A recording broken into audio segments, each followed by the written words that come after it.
noite, irmãos. A graça e a paz do Senhor, amém? Vamos ter ainda mais um momentinho de oração? Senhor Deus querido, Deus amado, no nome grande, santo, maravilhoso de Jesus, neste momento nós estamos nos preparando para receber a porção da Tua Palavra, Pai. E o que nós te pedimos neste momento é que o Teu Santo Espírito tome a direção de tudo que for dito. E que o Teu Espírito Santo prepare as nossas mentes, prepare os nossos corações, e que nós possamos, ó Pai, entender e aplicar a Tua Palavra nas nossas vidas. Nós pedimos, ó Pai, a Tua direção, a Tua orientação, o Teu discernimento neste momento. Nós te pedimos, ó Pai, que o Teu Santo Espírito possa falar individualmente a cada um de nós aqui. Nós não queremos, Pai, que o Senhor fale, que o Teu Espírito fale conosco aquilo que queremos ouvir de Ti. Nós não estamos aqui para sermos agradados, para ouvirmos boas palavras, para termos o nosso ego afagado. Nós estamos aqui porque nós queremos e carecemos da Tua misericórdia e que nós queremos e precisamos crescer na graça e no conhecimento da Tua Palavra. Então nós te pedimos, Pai, no nome de Jesus, no poder do Teu Santo Espírito, não fala conosco o que queremos, mas fala a cada um de nós aquilo que nós precisamos ouvir de Ti neste momento, Pai. E que nós possamos reter a Tua Palavra na nossa mente, no nosso coração, e que nós possamos viver a Tua Palavra, praticar a Tua Palavra e cumprir tudo aquilo que o Senhor tem para a Tua igreja e tudo aquilo que o Senhor tem para cada um de nós. Ajuda o Teu povo neste momento. É a nossa oração, no nome grande, santo e maravilhoso de Jesus. Amém. Vou pegar uma aguinha aqui, tá bom, irmãos? Enquanto isso, os irmãos podem abrir em 1 Coríntios 13.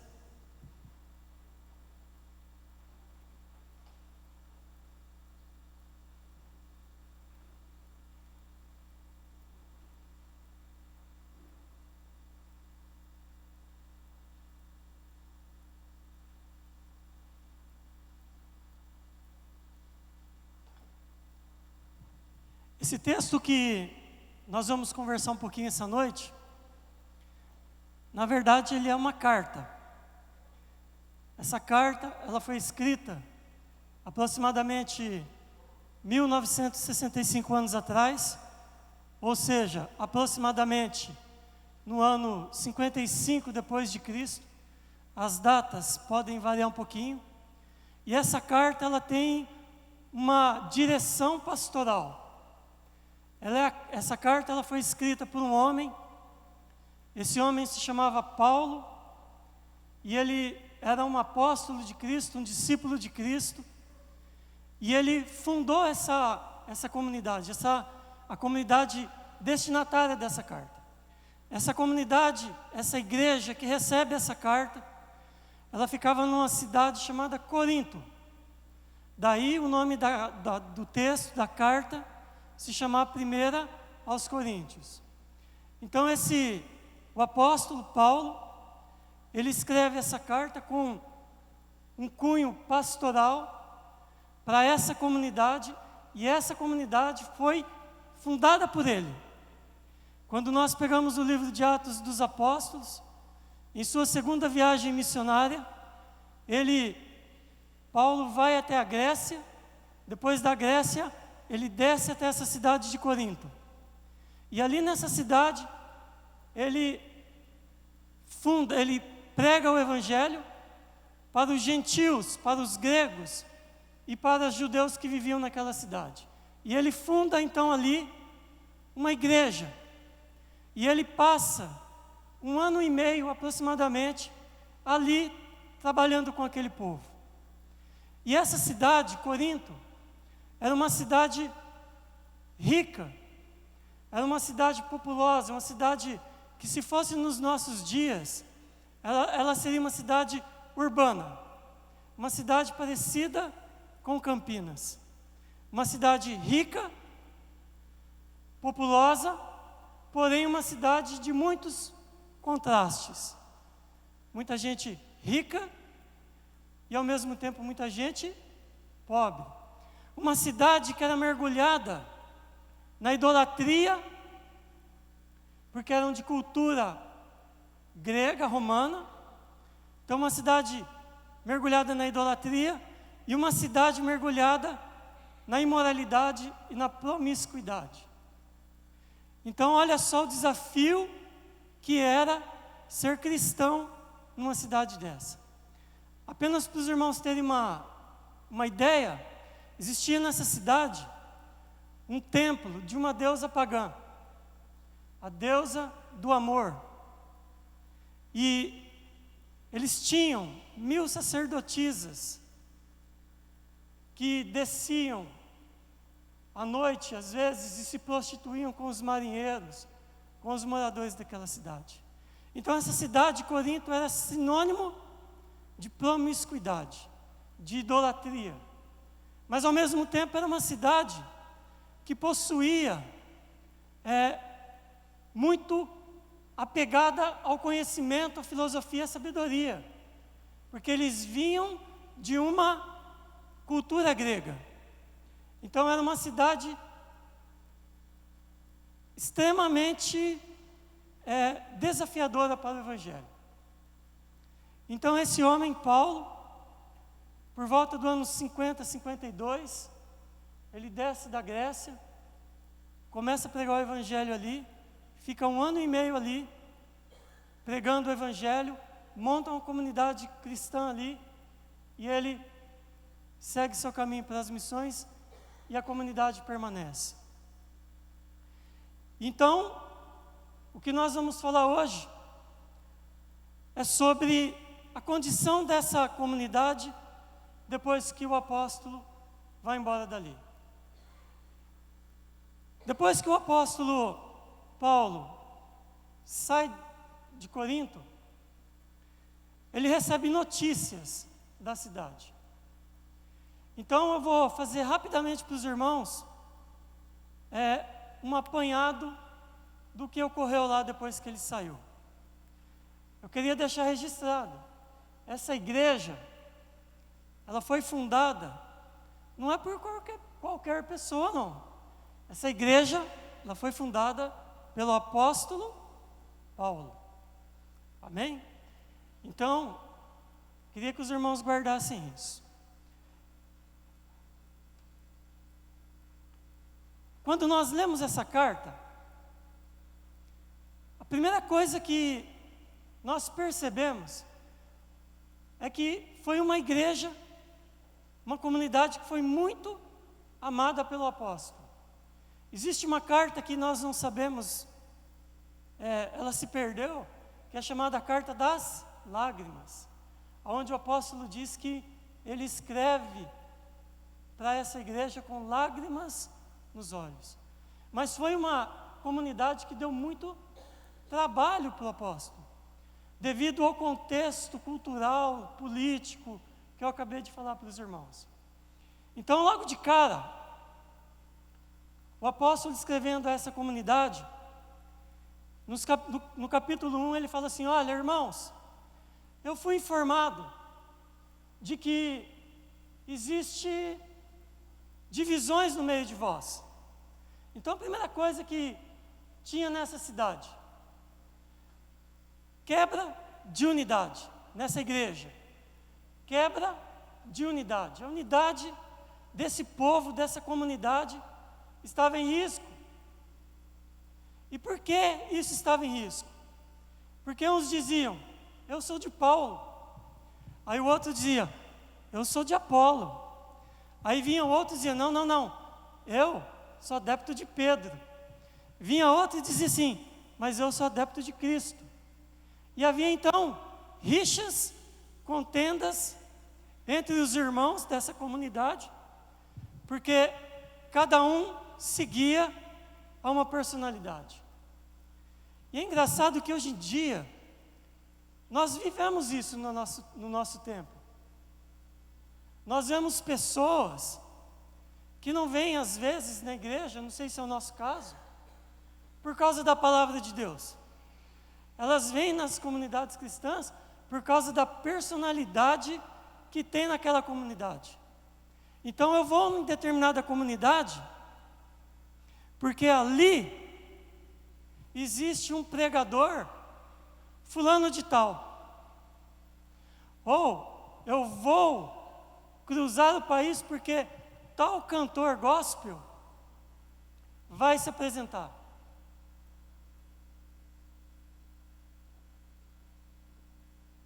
Quando o irmão Ricardo não vai dar aula na escola dominical, eu não vou. Porque se não for a aula do irmão Ricardo na escola dominical, a aula para mim não é boa. Então isso gera, e nós temos que tomar cuidado com isso, isso pode gerar o quê? Quebra de unidade, contenda e divisão na igreja. A segunda coisa que nós temos nessa comunidade, no capítulo 5, um problema de imoralidade. Paulo ele se dirige aos irmãos e diz o seguinte: irmãos, está acontecendo um caso de imoralidade no meio de vocês, no meio da igreja, que nem mesmo entre os pagãos lá fora acontece. Está acontecendo no meio do povo de Deus casos de imoralidade que nem mesmo lá fora, no meio dos coríntios, dos pagãos, dos idólatras, acontece. E o problema não é a questão do pecado. Paulo adverte a igreja que a questão principal era esse povo, essa comunidade. Ele diz que essa comunidade se inflama. Em certos momentos é uma comunidade que era inflamada, ou seja, soberba. E Paulo fala assim: vocês são soberbos e inflamados, existe um caso de imoralidade no meio de vocês, e vocês nem sequer se entristecem com isso. E o caso era o caso de um rapaz que estava tendo relações, um caso com a própria madrasta. E Paulo diz assim: e vocês, nem para disciplinar essa questão. O problema não é a questão do pecado.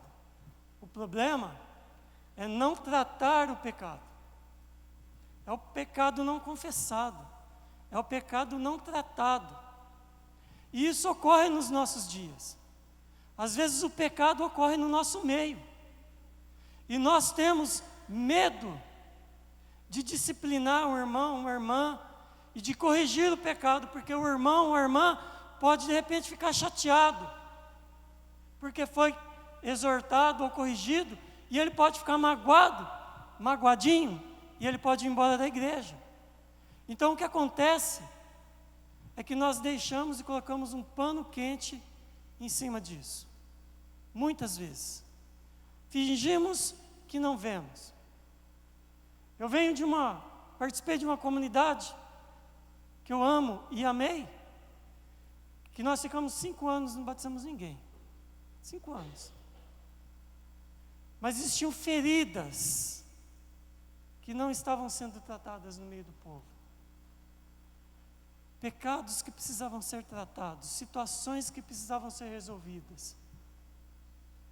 E Paulo adverte aquela igreja, e isso serve de advertência para nós hoje. Terceira coisa, Paulo fala para aquela igreja: irmãos, existem litígios entre vocês. Ou seja, o irmão tem uma causa contra o outro irmão. E o irmão pega a causa e leva para os incrédulos julgarem. Ou seja, um irmão processando o outro irmão.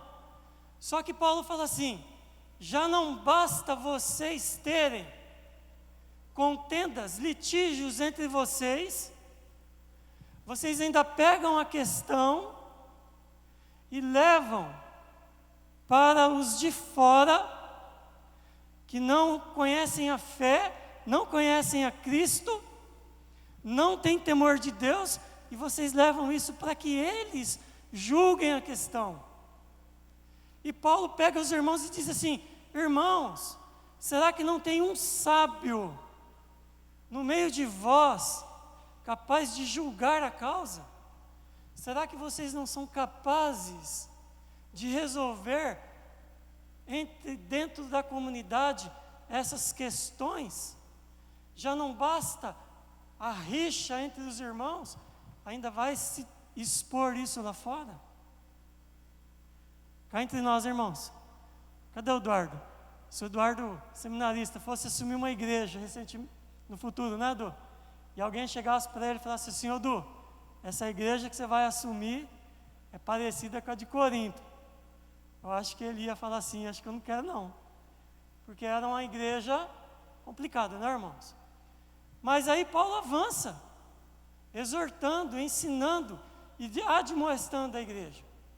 E ele chega então e diz o seguinte, no capítulo 7 de 1 Coríntios: questões relativas ao casamento,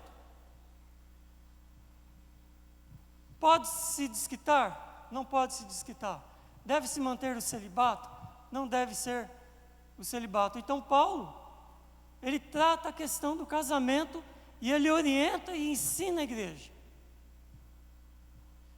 Na sequência, ele vai falar sobre os limites, no próximo capítulo, da liberdade cristã. A igreja de Corinto, como eu disse no começo, ela possuía um templo. E esse templo, eles levavam ofertas de comida, de carne, nesse templo. E sacrificavam isso aos deuses pagãos. O que sobrava disso daí, eles pegavam e iam vender isso aonde? No mercado, no açougue. E aí, surgiu uma questão na igreja. Eu vou no açougue, eu vou comprar uma picanha para convidar o Edivaldo a fazer um churrasco na minha casa. Só que chega lá, como que eu vou saber se aquela carne foi sacrificada ao ídolo ou não? Eu compro aquela carne do mercado? Eu não compro aquela carne. Então Paulo, se os irmãos quiserem a resposta, depois tem que vir na escola dominical, né, Ayrton? Então Paulo, ele dá uma diretriz, ele dá um direcionamento para os irmãos sobre essa questão, sobre a liberdade cristã. E ele fala assim, olha, só resumindo essa questão para os irmãos, ele diz o seguinte: olha, se eu for escandalizar o meu irmão, nunca mais eu como carne. Porque o irmão que tem consciência, que tem maturidade, que sabe da sua liberdade em Cristo, ele vai comprar a carne e vai comer. E isso não vai fazer mal nenhum para ele, porque nós somos filhos de Deus, revestidos pela graça e pelo Espírito Santo de Deus. Mas naquela igreja existiam irmãos que antes de se converterem a Cristo, participavam do quê? Dos sacrifícios no templo. Então Paulo fala assim, olha, se o irmão que é fraco ver você que é forte, que tem ciência do que está fazendo, consumindo ou participando de alguma coisa que foi consagrada ao ídolo, você vai estar induzindo o seu irmão a voltar a consumir carne sacrificada ao ídolo. E você ferindo a consciência do seu irmão, que é mais fraco, você está pecando contra ele e contra Cristo que o salvou. Então Paulo, e isso ocorre nos nossos dias. Tem irmãos que determinado tipo de coisa não é um problema, mas de repente para o irmão que é mais fraco naquela área, aquilo pode se tornar um escândalo, e aquilo pode fazer com que o irmão caia, e você que tem ciência, você que é maduro, que é forte, pode estar servindo de pedra de tropeço na vida de seu irmão. Então Paulo fala: todas as coisas me são lícitas, mas nem todas me convêm. E nós que somos igrejas, que somos diversos, temos uma diversidade, temos que estar atento em nós, mas também temos que olhar para o nosso irmãozinho, que de repente é mais fraco. Vou dar um exemplo. De repente, usos e costumes, para nós, não é um problema, não é verdade? De repente, uma mulher usar uma maquiagem, uma calça, não seja um problema. Mas de repente, existe no nosso meio uma irmãzinha, que isso seja um problema para ela. Então, por causa do nosso irmão que tem determinado tipo de fraqueza, de limitação, nós temos que tomar muito cuidado com o nosso comportamento. Até onde vai a nossa liberdade cristã? A nossa consciência? Vai até onde eu não leve o meu irmão a tropeçar contra Deus, a não induzir o meu irmão ao pecado. Paulo trabalha essa questão. Capítulo 11, existe um problema com a ceia do Senhor na igreja. Então, existe uma festa, um encontro, antes da ceia do Senhor. Os irmãos se reuniam, juntavam as panelas, e que nem diz a nossa irmã Silvia, mexia o caldeirão. Mas só o que acontecia? Às vezes, alguns chegavam antes, se fartavam. Aí depois o irmãozinho que estava trabalhando até mais tarde, chegava depois, acabou a comida. Às vezes, quem tinha mais condição, comia o melhor. E às vezes o irmãozinho mais simples, que levava franguinho frito, comia do pior. E aí Paulo vem então, e depois eles falavam: agora nós vamos celebrar a ceia. Injustiça, desigualdade no meio do povo. E essa questão da ceia, então Paulo vem e normatiza a ceia do Senhor.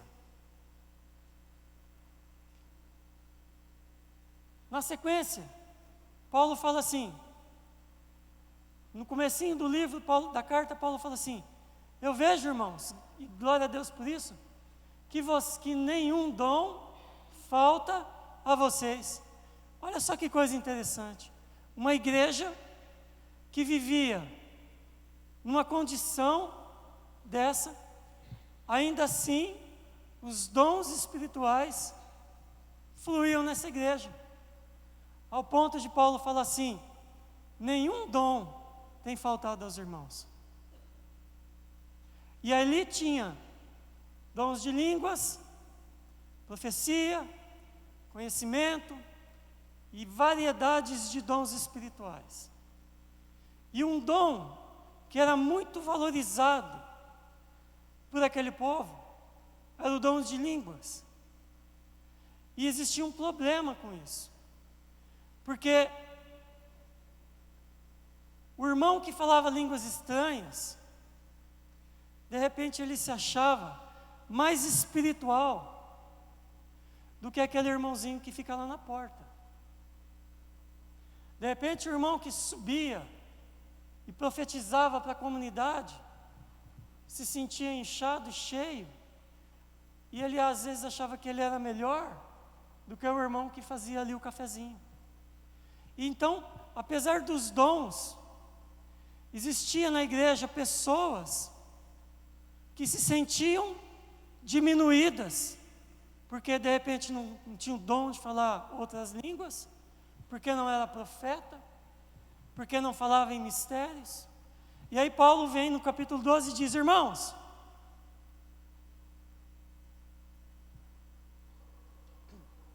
nós somos um só corpo.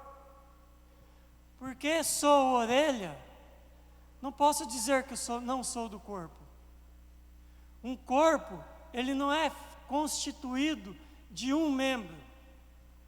Se todo mundo fosse orelha, não seria corpo. Então, porque você não é cabeça, você não precisa dizer ou achar que você não faz parte do corpo. Então Paulo vai equilibrar a equação e ele vai falar assim: olha, todos os dons são importantes. Do profeta, do pregador, do mestre, até aquela pessoa, do levita, até aquele irmão que passa desapercebido no meio da comunidade. Aquele irmão que a comunidade funciona por causa dele, mas ninguém nota a presença dele no meio da comunidade. E Paulo vai dizer assim: olha, aquele dom que de repente parece ser o menos valorizado, é justamente esse que Deus mais honra. Então Paulo, no capítulo 12, ele trata a questão dos dons espirituais. E nós temos que tomar um certo cuidado com essa questão dos dons, porque nossa denominação é uma denominação que ela é o operacional, a vida da nossa igreja, ela é a base de dons e ministérios. E nós não podemos perder a perspectiva de que o dom, ele é dado pelo Espírito Santo, por Jesus, para aquilo que é proveitoso, ou seja, a edificação do corpo de Cristo, para que nós possamos exercer o ministério que Deus tem para cada um de nós. E dentro de nós não existe o irmão estrela, e não pode existir aquele irmão que de repente seja olhado de lado. Paulo fala no capítulo 12, nós somos um corpo. Um corpo, ele é constituído de vários e vários membros. E dentro do corpo, todos os membros têm a sua função. E dentro do corpo, todos os membros são importantes.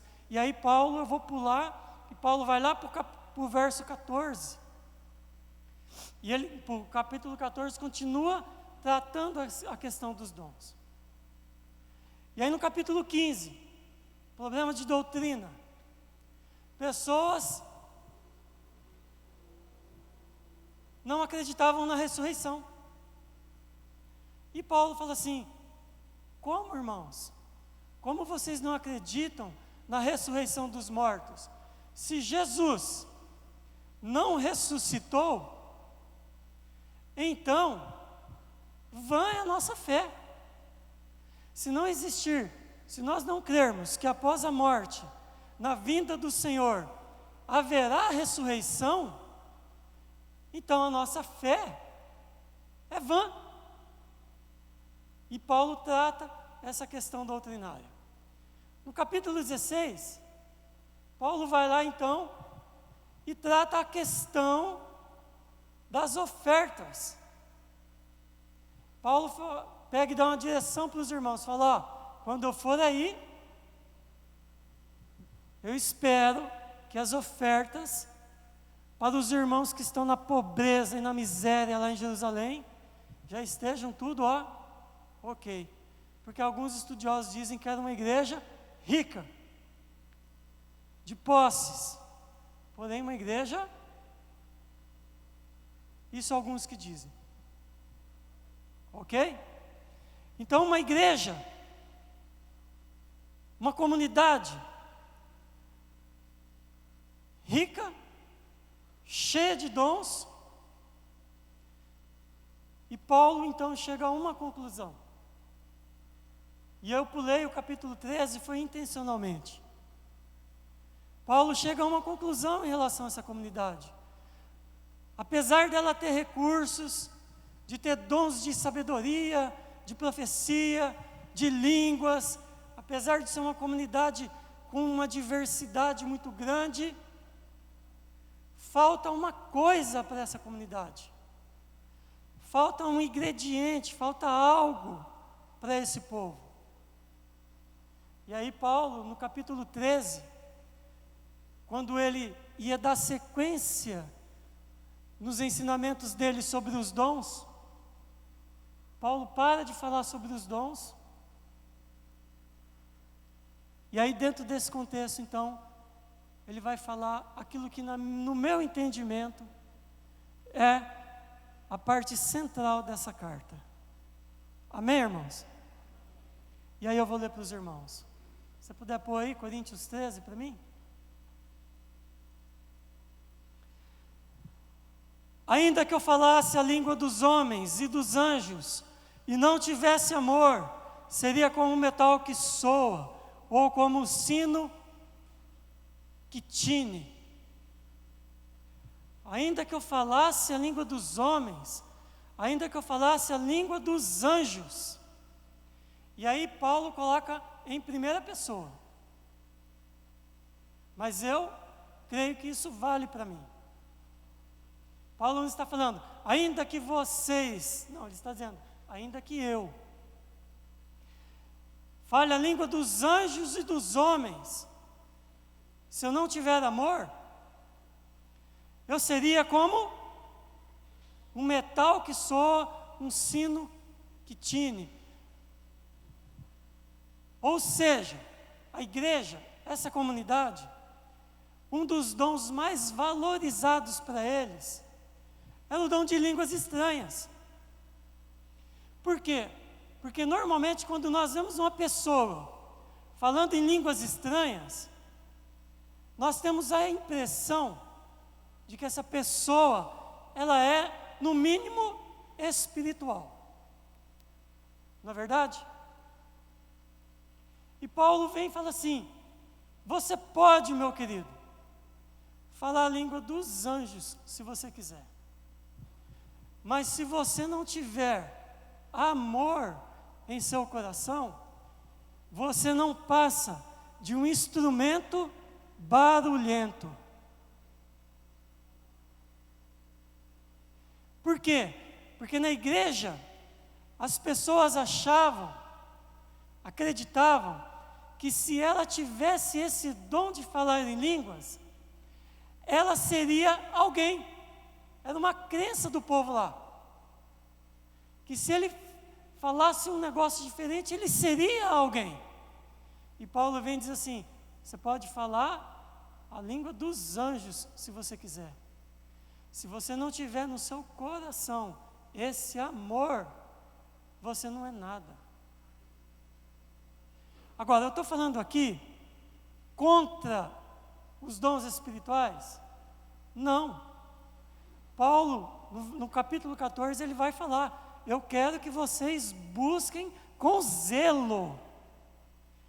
E aí que está o ponto, é buscar com zelo pelos dons. Eu já vi pessoas forçando a barra para falar em línguas estranhas, porque isso soa que a pessoa é espiritual. Tá certo? Então Paulo continua. Estou de olho no relógio, tá, irmãos? Então Paulo continua. Ainda que eu tivesse o dom de profecia e conhecesse todos os mistérios, toda a ciência, e ainda que eu tivesse toda a fé, de maneira que transportasse os montes, se eu não tivesse amor, eu não seria nada.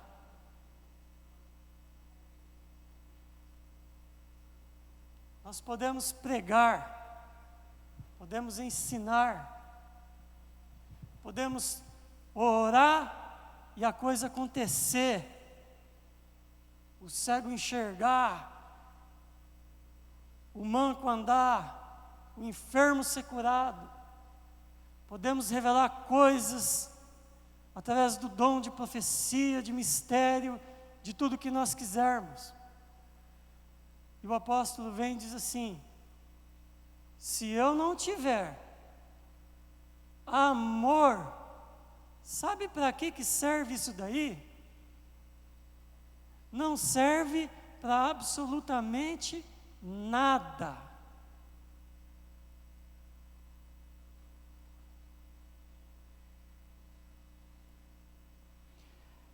E ainda que eu distribua toda a minha fortuna para o sustento dos pobres, não é dar o dízimo e oferta e fazer caridade, é pegar toda a minha fortuna, eu pegar minha casa, meu carro, os meus bens, vender e distribuir para os pobres. É uma coisa boa?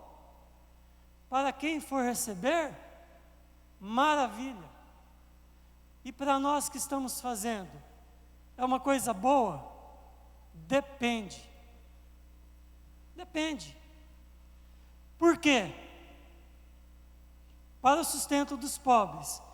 E ainda que eu entregasse o meu corpo para ser queimado e não tivesse amor, não tem proveito nenhum. Eu posso pegar o meu corpo, Paulo está falando, porque nas culturas antigas, eles tinham costume de fazer sacrifício humano, certo, professor Ricardo? Se eu falar heresia, você já, depois, tá? Eles tinham costume de sacrificar pessoas humanas, e uma das formas era através do fogo. Quem leu o Antigo Testamento vai ver lá pessoas sacrificando os filhos, queimando os filhos a deuses pagãos, não é isso?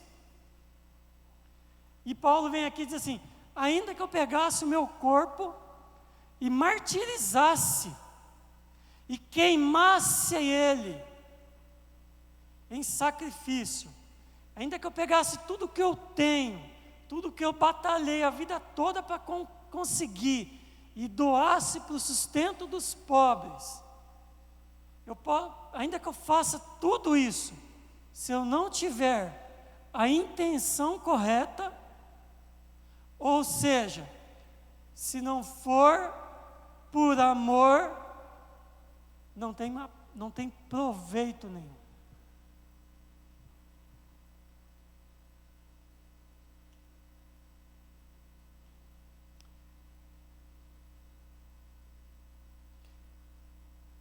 E quantas vezes nós fazemos as coisas sem nenhum pingo de amor no coração? Sem nenhum pingo de amor no coração. E aí eu só posso falar por mim. Eu já dei aula, sou professor de escola dominical. Eu já dei aula sem amor? Já. Eu já lecionei, ensinei na célula, sem um pingo de vontade, sem um pingo de disposição de amor? Eu já fiz isso. Eu já dei dízimo com o coração amarrado, apertado, já fiz. E se algum de nós aqui disser que não fez, está prontinho para ser arrebatado. Amém? Ou não?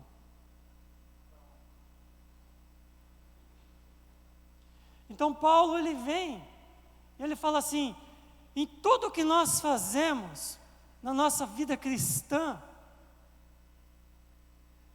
a base deve ser o amor.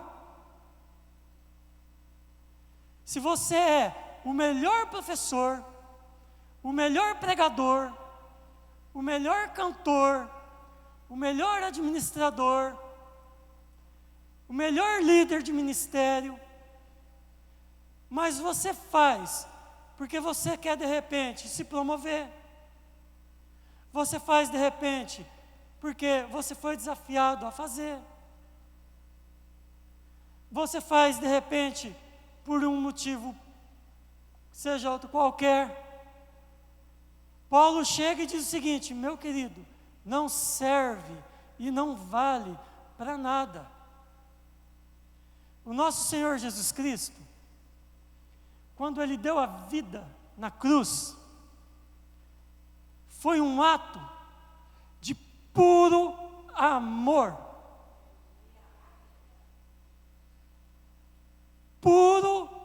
amor por nós. E é isso que Paulo nos ensina. E é isso que Paulo, ele para, entre o capítulo 12 e o 14, ele para de falar sobre os dons, e eu acho que o Espírito Santo ilumina a mente dele e fala assim: espera só um pouquinho, já já eu volto aqui, deixa eu falar de um caminho mais excelente. Agora, o que significa esse caminho mais excelente? No começo da era cristã, do movimento cristão, nós não éramos chamados de cristãos. Como nós éramos chamados? Aqueles do? Pode falar alto. Os do caminho. Era assim que os cristãos eram denominados. E Paulo, no versículo 12, no finalzinho, ele fala assim: eu vou mostrar para vocês um caminho sobremodo excelente. E aí então ele vem e ele fala sobre a questão do amor. Amém? Então nós temos que ter isso claro, e orar por isso, e buscar por isso. Se nós tivermos os dons que Deus nos deu, e junto com esse dom, nós tivermos amor por aquilo que fazemos,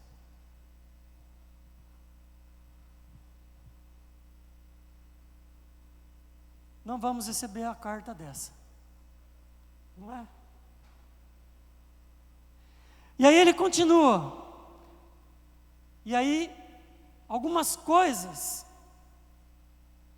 que ocorriam lá na igreja de Corinto, e ocorre conosco também.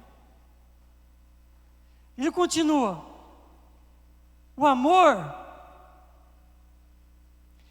ele é, verso 4, o amor, ele é paciente e benigno.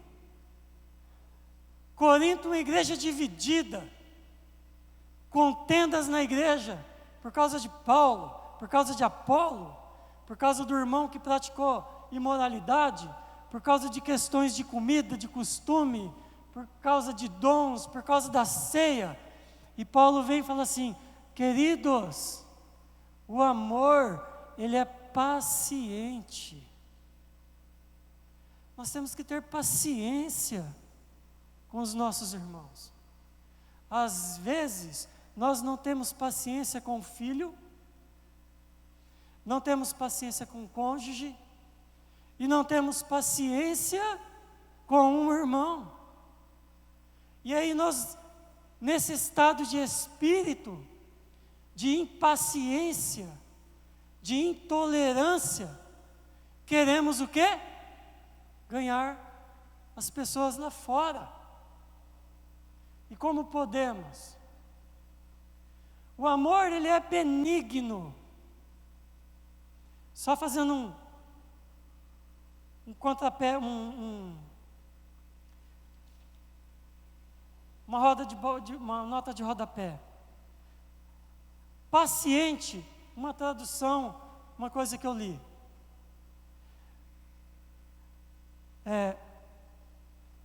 Aquela pessoa que tem a possibilidade de se vingar, mas não faz.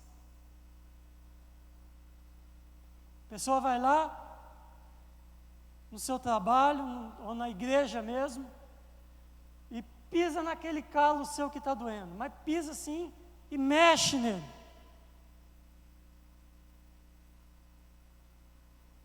E você tem a possibilidade de responder. E aí ele fala assim: o paciente é aquele que ele tem a possibilidade de se vingar, mas ele não faz. Mas eu já ouvi pessoas dizendo, no nosso meio: bateu, levou.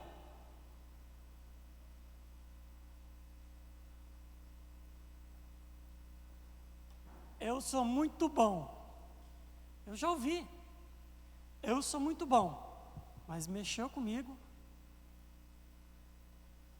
Isso é atitude de alguém que tem amor? Quando o irmãozinho, que nem o Edivaldo, assim, te irritar,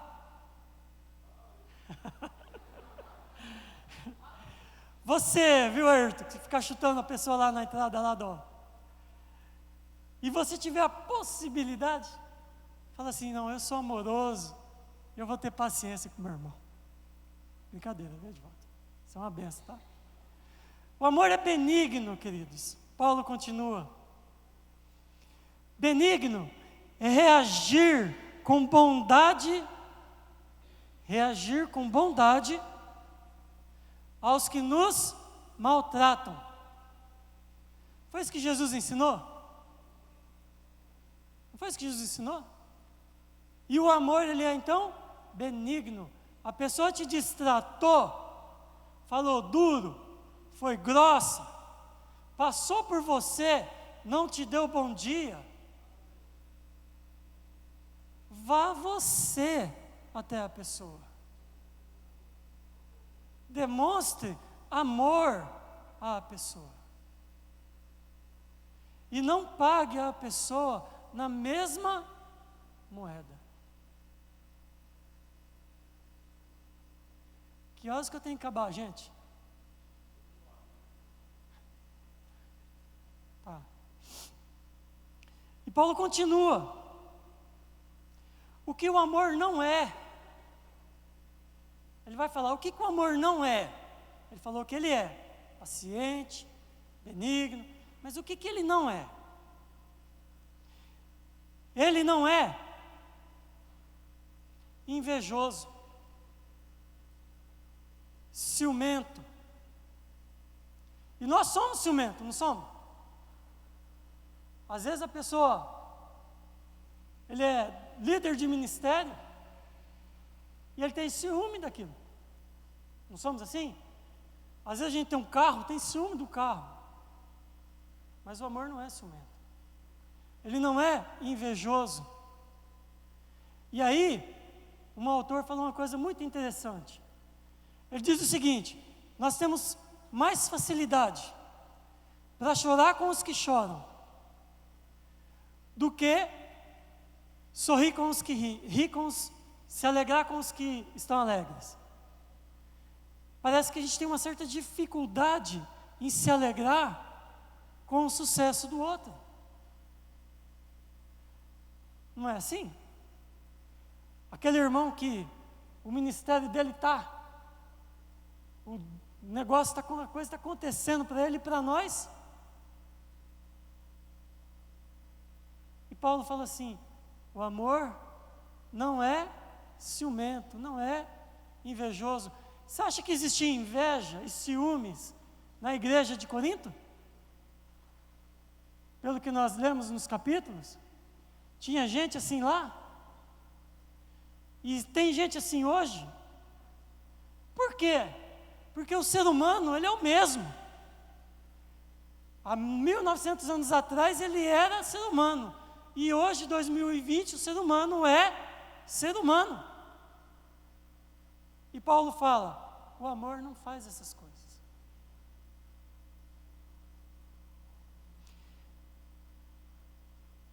Não se vangloria e não se ensoberbece. Vanglória. Eu já vi gente, já vi. Não aqui, mas eu já vi. Pessoas fazendo as coisas não por amor, mas pelo simples fato de que quer estar diante dos refletores. Pessoa que não abre espaço para novas lideranças surgirem, porque tem medo de que a pessoa, de repente, conduza o ministério melhor que ela. Eu já vi pessoas ficar 10, 15 anos como líder e não renovar, não formar outros por medo da pessoa chegar e a coisa decolar. Porque ele quer o mérito ele quer se vangloriar daquilo que ele faz. É como lá atrás Paulo fala da doação. A pessoa doa algo para a igreja, não porque ela ama a igreja, mas porque de repente ela quer uma placa com o nome dela ali. E Paulo fala assim: o amor não se comporta dessa forma. Não se ensoberbece. Sabe qual é o motivo da queda de muitos homens e mulheres de Deus? O orgulho e a vaidade. São Francisco de Assis, certa feita estava junto com os seguidores dele, passando por um caminho. Ele viu um mendigo, passando frio. São Francisco foi lá, eu não sou católico, tá, irmãos? São Francisco foi lá, tirou o seu casaco, a sua blusa, foi lá e cobriu o mendigo. E ele ficou passando frio. E continuou o seu caminho. Passado alguns 20 metros, ele parou, se ajoelhou e começou a pedir misericórdia e começou a orar a Deus e pedir perdão para Deus. Os seguidores dele oraram aquilo e falaram assim: mas por que você está fazendo isso? Você não acabou de praticar o bem? Aí ele respondeu assim: eu não estou pedindo perdão porque eu pratiquei o bem. Eu estou pedindo perdão porque depois que eu pratiquei o bem, o meu coração falou assim: você é bom mesmo, hein? E aí ele para então e ora, e pede perdão. O amor não se ensoberbece. Grandes pregadores da palavra de Deus já caíram por causa do excesso de assédio. Você é o pregador. Quando você abre a boca, Deus fala. E você é isso e aquilo. E ele começa a acreditar. E ele começa a dizer: não, realmente eu. E aí Paulo vem e fala assim: o amor não se comporta assim. Por quê? Porque no reino de Deus não há espaço para essas coisas. No reino de Deus, a honra, a glória, o louvor, ele tem que ser única e exclusivamente a Deus. Não há espaço para isso. E quantas vezes já chegaram para mim e falaram: irmão, a aula da escola dominical foi 10. E eu confesso, meu coração falou: oh. E de vez em quando eu reflito e falo: Deus, misericórdia. Misericórdia, porque a honra não pode ser minha. A honra nunca pode ser do homem. Você quer naufragar no seu ministério? Chame a honra e a glória para você.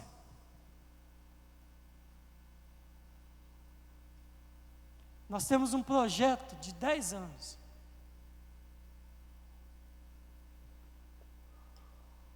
Quer ver esse projeto naufragar? Tire Jesus e a honra e a glória a Deus do centro e ele vai naufragar. Coloque Jesus no centro, a honra e a glória a Deus, como eu creio que nós estamos colocando, e Deus vai prosperar. Não se porta inconvenientemente. Não busca seus próprios interesses. Irmãos, nós somos cristãos. Temos diversidades de dons, diversidade de ministérios. Não dá para o ministério de ensino chegar no pastor, na liderança e puxar para ele. Puxar a sardinha para o Ministério de Ensino. Aí vem o Ministério Infantil, puxa a sardinha para o Ministério Infantil. Vem o Ministério de Louvor, puxa a sardinha. Sabe o que é isso? Busca por interesse próprio. Nós somos o quê? Um corpo. Se uma parte do corpo sofre, todo o corpo sofre. Minha esposa uma vez chutou a quina da mesa e trincou o dedinho do pé. E ele foi inchando, ficando preto. E o corpo todo sentiu. Não foi? Agora, se uma parte do corpo vai bem, todo o corpo vai bem. Então, não pode e não tem espaço no reino de Deus a busca por interesse próprio. Vocês acham que em Coríntios, os irmãos, existia uma guerra entre eles por interesse próprio? Eu sou de Paulo. Paulo é que é bom. Não, eu sou de Apolo. Eu sou de Paulo. Imagine. Não, a ceia tem que ser assim.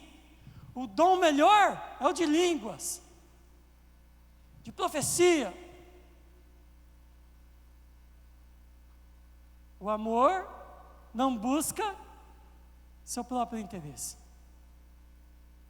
Amém? Já vou acabar.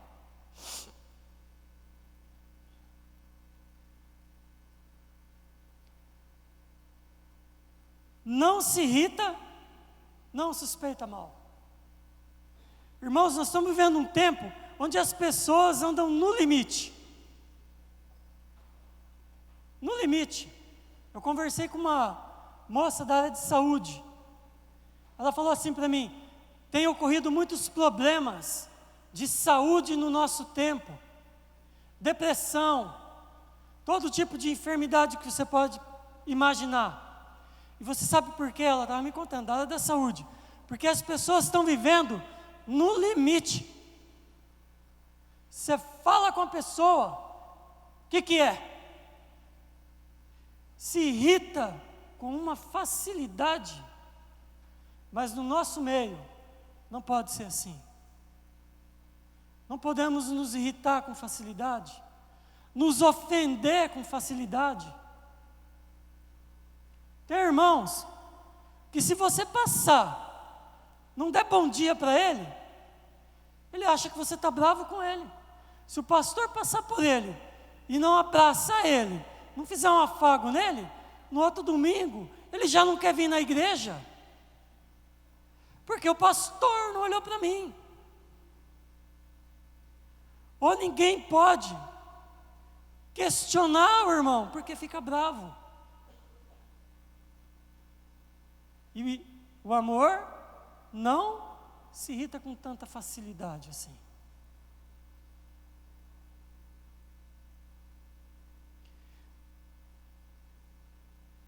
Não se alegra com a injustiça. Tinha injustiça naquela igreja. O irmão vai na ceia, come, se farta, come do melhor. Na festa da família, era o nome da festa. O outro irmãozinho come pouco e ainda come arroz puro ainda. O irmão rico, vai viajar para os Estados Unidos. Ostenta foto. O irmão pobre, desempregado, não acha um filho de Deus para pagar uma conta de luz.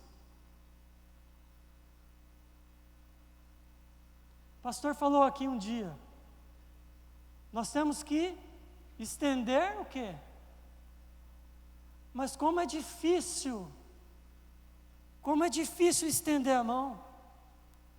Eu tenho vergonha, porque eu já vi no meio das comunidades onde eu já frequentei, irmãos desempregados, com a água para ser cortada, com o aluguel atrasado, a luz para ser cortada, e eu com o dinheiro em casa. Podia muito bem dar uma apertadinha, porque não sobra, e chegar para o irmão e falar: irmão, você precisa que pague uma conta d'água?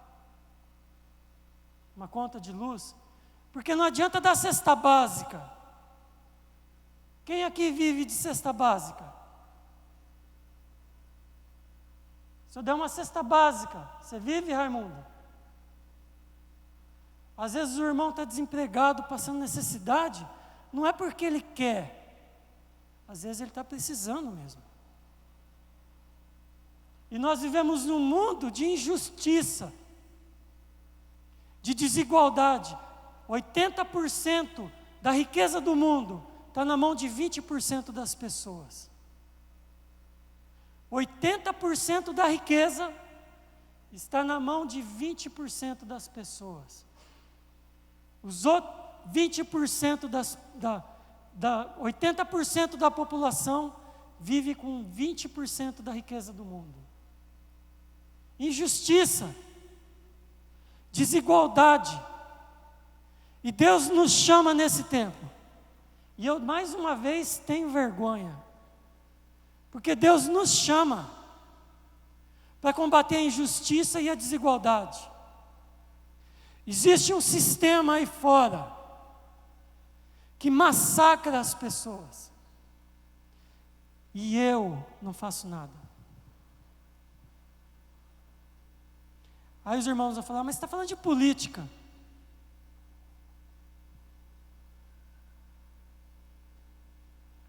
O que eu faço com a fala de Paulo, então, sobre a injustiça? Porque o amor, ele não se alegra com a injustiça, mas ele se regozija com a verdade. E aí nós voltamos lá em Corinto. Cara, a pessoa tendo um caso com a madrasta, que é o que alguns estudiosos dizem, e todo mundo: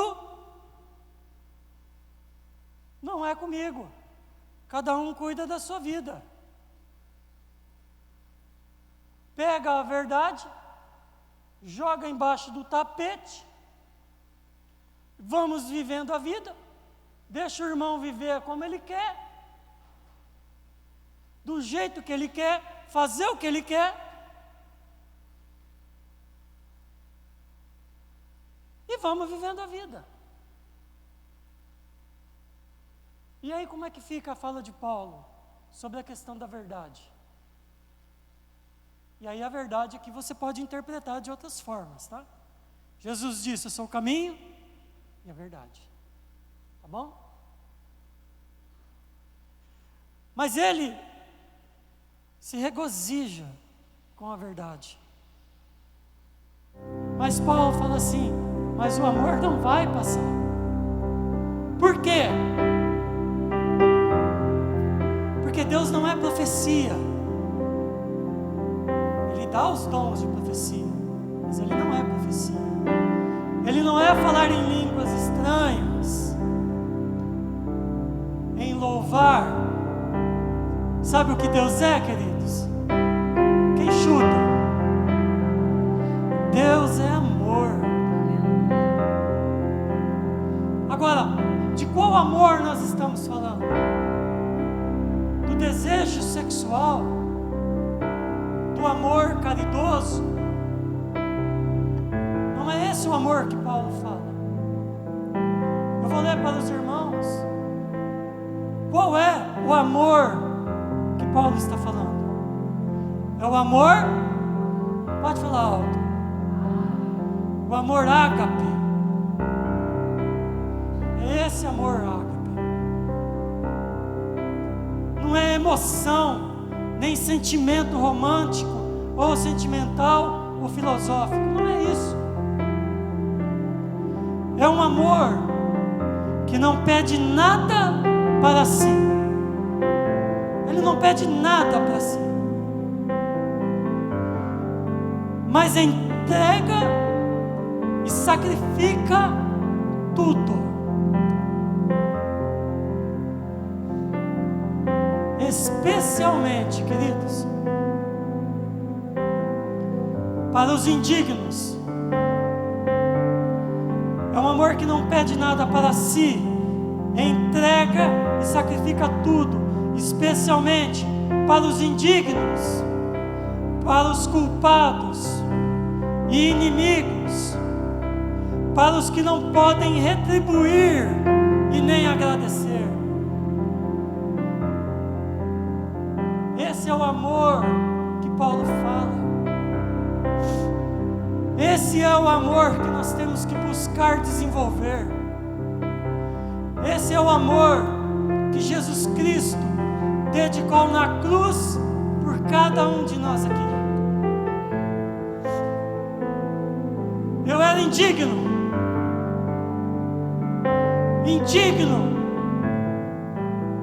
culpado, atolado no lamaçal de pecado e de morte, distante de Deus, sem salvação, sem forças para me achegar novamente a Cristo, a Deus, sem esperança. E Deus então, com esse amor ágape, Deus Pai nos céus pega Jesus Cristo e diz: você vai descer, você vai ser humilhado, pisado, moído. Ele não merece, eu não mereço, você não merece, nós não somos dignos, mas Deus pega e diz para Cristo: eles não são merecedores nem dignos, estão debaixo de ira,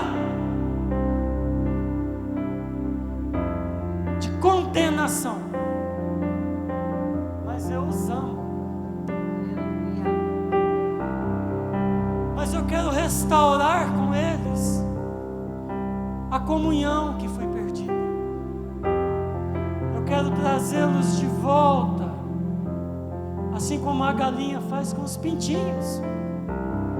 Quem aqui é do sítio sabe, a galinha bota, tem lá 15 pintinhos. Quando chove, os pintinhos começam, piu, piu, piu, piu. Ela abre as asas e recolhe todos eles de baixo. Aí você olha, eles estão todos lá, debaixo das asas. Não somos nós muito mais que isso diante de Deus? Então que nós possamos, meus amados, basear a nossa vida no amor ágape. Não é fácil. Paulo fala assim: aquilo que quero eu não consigo fazer. Ah, mas aquilo que eu não quero, não é fácil. Mas nós temos o Espírito Santo para nos ajudar. E eu quero orar com os irmãos nesse momento, para que o Espírito Santo que habita em nós, que habita no meio do povo de Deus, possa nos dar esse amor.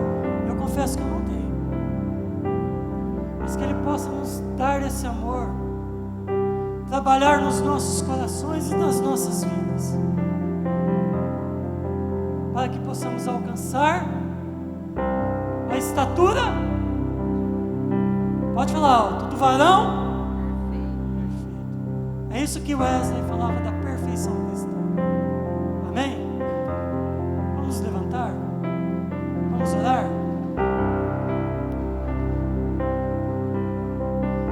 Queria chamar a Ivana. A Ivana é uma das pessoas mais amorosas que eu conheço. Quero chamar a Ivana aqui. Vem, Ivana, vem cá.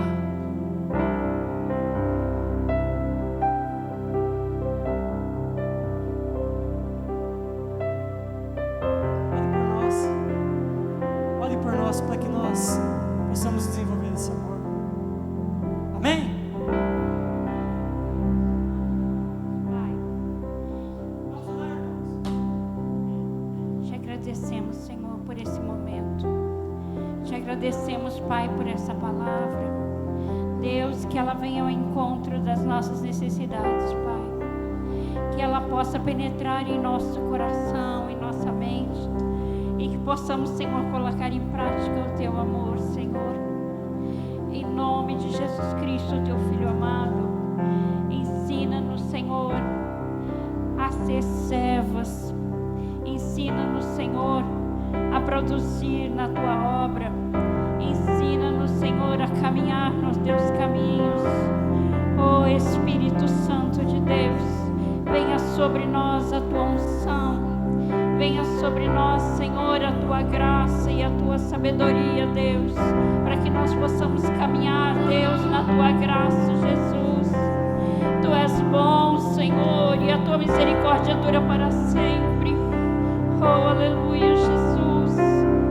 Toca, Senhor, em nossos corações de forma incondicional, Senhor, porque Tu nos amas incondicionalmente, Pai. Ensina-nos a amar uns aos outros incondicionalmente, Senhor, porque a Tua palavra diz que nós temos que amar uns aos outros. Eu não preciso de gostar, mas eu preciso amar. Oh Deus, ensina-nos a amar, Senhor, cada um como Ele é, respeitando cada um as suas diferenças, Pai.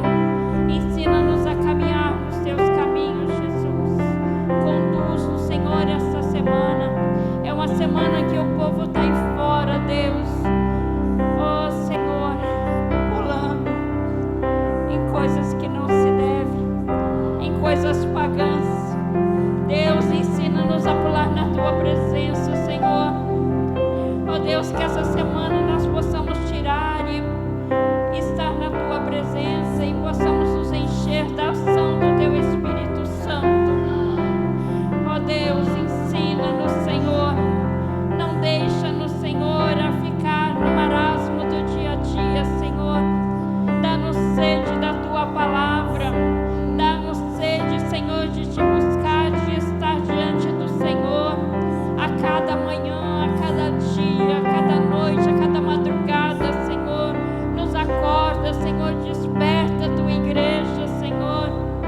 Desperta a Tua igreja para que possamos fazer mais discípulos, possamos trazer mais pessoas, Senhor, que elas possam se converter, que nós possamos ser luz por onde nós passarmos, ó Deus.